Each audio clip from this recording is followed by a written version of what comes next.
xëy na doyul. lu doy je peux l'appeler ainsi.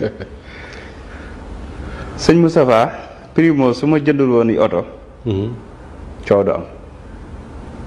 les députés allaient continuer à recevoir tranquillement leurs indemnités de transport. oui ñu ngi ko doon am depuis. l'ancienne législature oui. ñu ngi ko doon am. kon benn problème du am. utiliser wu ma maanaam ñëwuma ne déjà man bi may ñëw fekk naa ñu defar budget bi ba pare. le budget de l'Assemblée. oui de l'État de façon globale y compris les institutions comme l'Assemblée. très bien je comprends. ñëw naa fekk fi budget ma xool nomenclature budget bi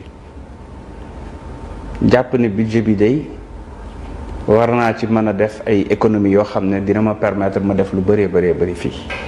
pour redorer l'image de l'Assemblée.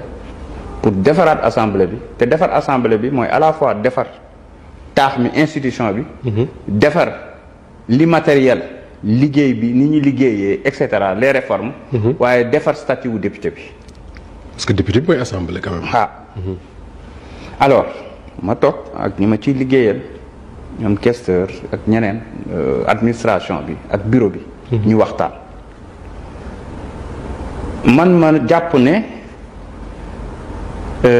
di jox continuer di jox député yi 900 000.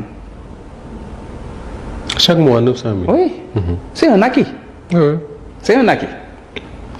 un acquis mooy loo xam ne am nañ ko ba pare te kenn du ko nanguwaat. xanaa état jékki ni. dañuy def une politique globale peut-être. wàññi indemnité yi wàññi salaire yi fii indemnité yi fii et cetera su boobaa ñu xool naka lañ ci adapté woo ainsi de suite en fonction des barèmes. d'accord. parce que man bi ma ñëwee dama nekk di jéem a xool naka laay aligné woo fonction publique donte assemblée dafa autonome. encore une fois. ma ne leen joxe 900 000 par weer jàpp naa ne jënd oto ko gën. parce que il fallait que député yi accepté ko déjà. oui.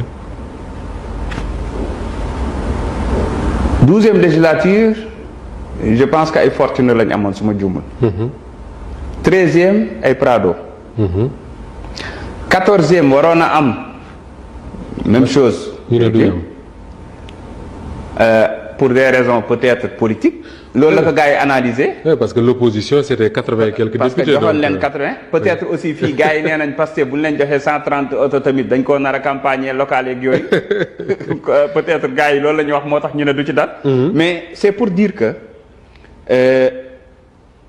choix bi nga xamante ne nii moo nekkoon jël xaalis jox leen rationnel lawul rawatina nga jël xaalis jox leen boole di leen continuer di leen jox nag seen dotation carburant parce que boobu c'était un acquis. donc bu ñu daan jot 100 véhicules ñiy jot indemnité 900 000 par weer. dañuy jot carburant dañ ciy teg carburant aussi. oui d'accord. xam nga y a les indemnités y a les avantages en nature y a des acquis yoo xam ne nii dañ ko amoon. alors.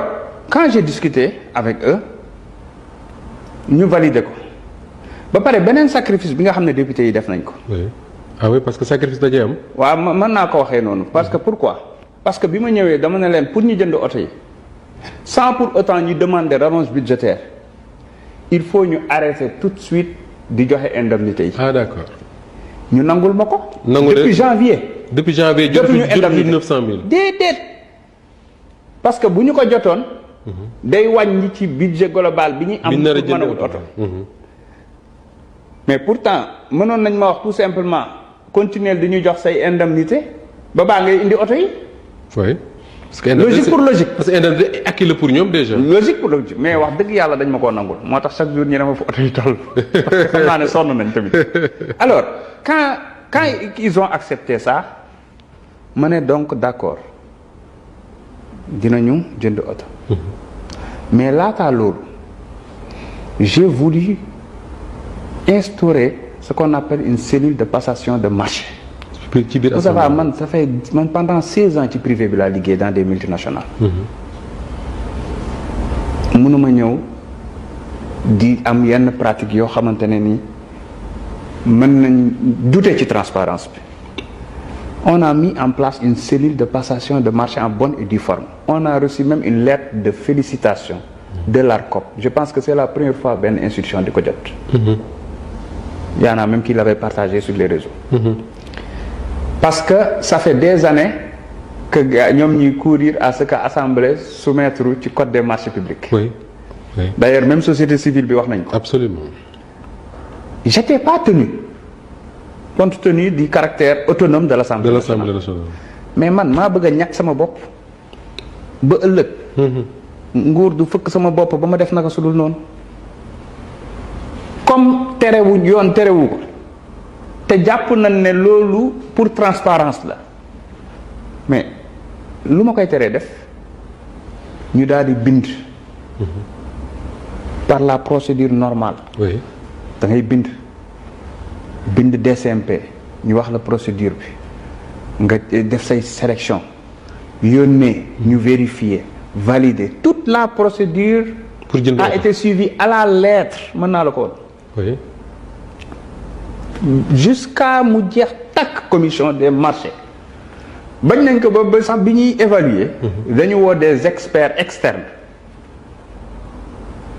ñoo xam ne ñëpp xam nañ leen ci domaine bi passation de marché parce que man ma anti c'était comment faire de sorte que du am vice de procédure du am vice de forme du am benn tarfatal ay ni problème. du am benn jam-jam. parce que ci monde politique lañ nekk. ça va se retourner contre moi. alors bi ñu defee loolu bi ñu ma njëkkee indil sax liste restreinte yi dama xool ma ne gëm naa ne day bu ñuy def appel d'offre bu ni mel. te gisuma ci mën naa ko tudd. CFAO. gisuma ci Cayetano mën nañ jàpp ne crédible il faut ngeen ñu yokk ko ci. ñu yokk leen ci yónnee ñu valider ñu. kan moo gagné finalement. ñu def appel déet. sëñ bi nag moom loolu moom man. toute la procédure. bu weesoo veiller à ce que la procédure a été respectée ak lettre de transmission yi nga xam ne maa ko war a signer. je n'ai intervenu nulle part du ci CPM bi. du ci commission des marchés du ci commission évaluation bañ koy def sax fekkuma fi d'ailleurs. D'accord. Donc c'est pour dire que. sur ce côté-là tout a été respecté. D'accord, sur le coup. mais dama leen wax ne. oui.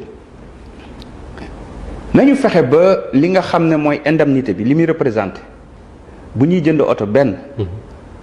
ñuy jënd véhicule de qualité encore une fois.